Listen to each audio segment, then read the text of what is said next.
Ito mga tanim ko. Kung kailan mamumulaklak. Kakabad trip. Mga putol yung mga dulo niya. Mga talbos oh. Di ko alam kung sino nagputol. Ang dami. Oh. Mga putol.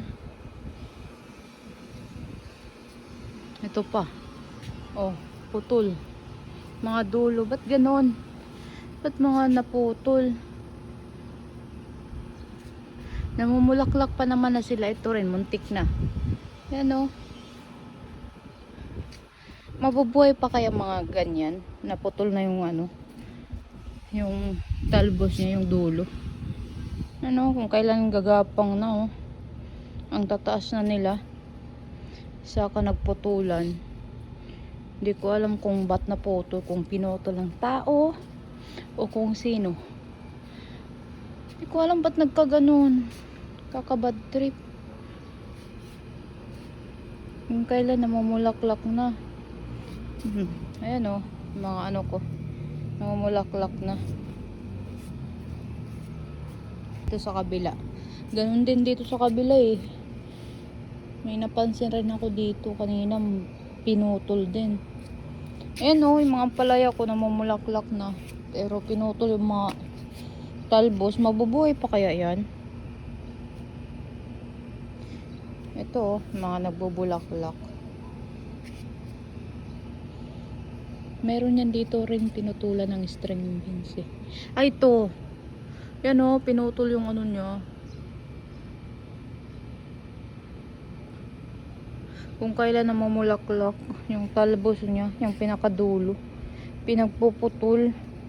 Tao ba may gabaan yan? Ito, o. Talbos rin to ng ano, dulo. Ng string beans ko. Pinutol. May ano pa naman. May mga bulaklak na oh. Hindi naman siguro ibon. Ayan nga oh. May bunga na nga eh. Oh. Isa. Yung iba bulaklak. Kaso di ko alam bakit pinutol yung mga dulo. Hindi ko alam kung tao ba may gawa or ibon. Pero imposible pag ibon eh. Kasi hindi yan nakakapasok dun sa loob yung mga ibon eh. Hindi ko alam ba't lahat ng ampalaya ko pinagpuputol yung dulo. Hindi man insekto siguro. May ganun ba insekto? Yung mga talbos lang. Yung pinagtatanggalay no? Ayan oh. Oh, talbos. Ayan. Bali. Sira. Insekto ba? May gawa niyan? Kasi ang dami eh. Puro talbos lang. Pinakadulo. Pinagpuputol. Nakakabad trip yung araw-araw mong dinidiligan. Tapos makikita mo ganyan. Ay nako. Buti na lang tong mga okra ko hindi. Ayan o, may na-harvest na ako. Pangalawang beses ko nang na-harvestan to eh. Ayan, meron na naman. Ang baba lang niya, may mga bunga na.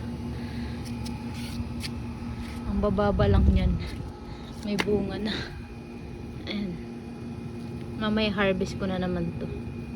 Ayan, ang baba lang niya. Ito yung mga bell paper ko na mamulaklak na din. Ang baba lang din. Kasi ito yung ibang bell paper ko. Ayan.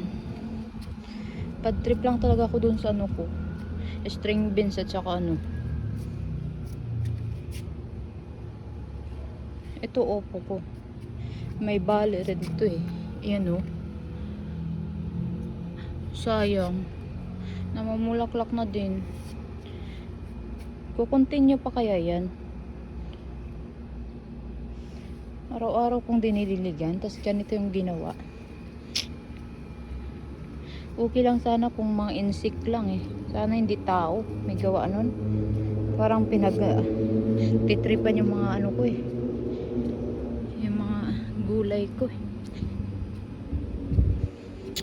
Ang dami pa naman bulaklak na ano ko. Ayan o. Dami niyan. Mga ano na, lapit na talaga ang bunga eh. Yan o. Ang lulusog pa naman yan. Ang palaya ko. Minsan na nga lang lulusog.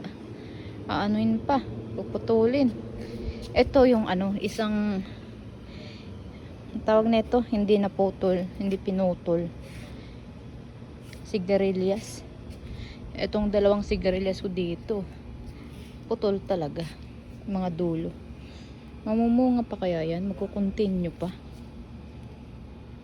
Medyo madilim na. Kakawalang gana na tuloy magdilig. Ay nako. Gabi-gabi ko pa naman dinidiligan. Ayan, medyo madilim na. Ito, magandang tubo rin ang ano ko. Dilim. Ng kamatis. Ayan. Etong isa hindi rin. Buti na lang hindi rin pinutol. Yan, okay pa naman. Pero ang dami talaga naputol guys. Di ko alam kung tutubo pa mga to or mamamatay na. Ay nako, bad trip.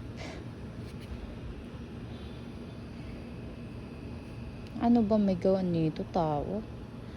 Or posible ibon eh. Hindi dito nakakapasok sa ano na to eh, yung ibon. Or insekto. Comment nga kayo guys kung ano. Kakairita lang. Meron pa ako dito kalabasa. Upo. Oh, ang aking bayabas. Gabi-gabi ako nito kung ano. Kumakain ng bayabas. Ay no, hinog na. Malilit lang siya na hinog kasi malit lang ang puno. Ito yung kalabasa ko. Namumulaklak na rin to eh. Buti na lang okay siya. Hindi pinutulan ng talbos. Ay nako. Comment nga kayo.